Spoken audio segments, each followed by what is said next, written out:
Hello everybody, this is Mrs. Baker's Monster Paper, Chapter 12, Paper 4, and this is question 5.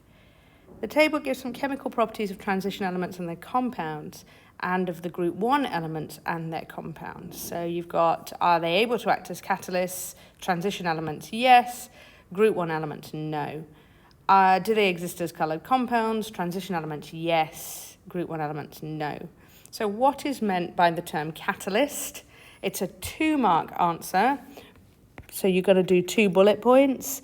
And you're going to say, first of all, catalysts always speed up a chemical reaction.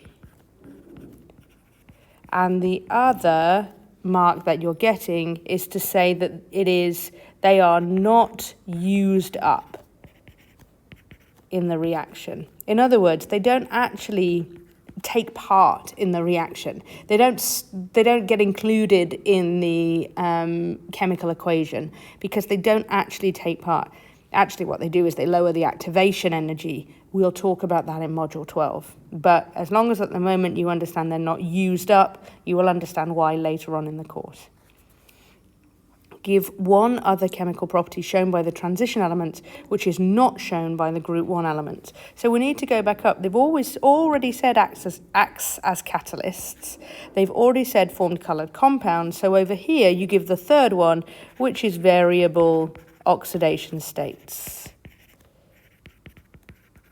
A lot of students here will fall into the trap of writing one of these two up here because they haven't RTFQ'd and they haven't read one other chemical property.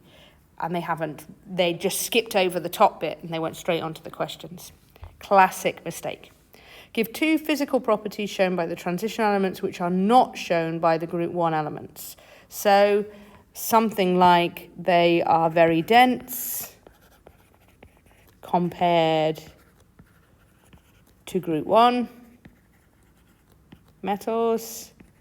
You could also have that they are higher boiling points than group 1. I'm going to just put here like group 1 metals, okay? Don't you ever do that in the exam. Please don't do that in the exam. You must always write out in full. Now we've got our 2 marks here because it says give 2, but you could also have that they are stronger than the group 1 metals, and you could also have that they are denser or more dense than the group 1 metals. So there's any 4 that you could have chosen from there. Hope that was helpful. Bye-bye.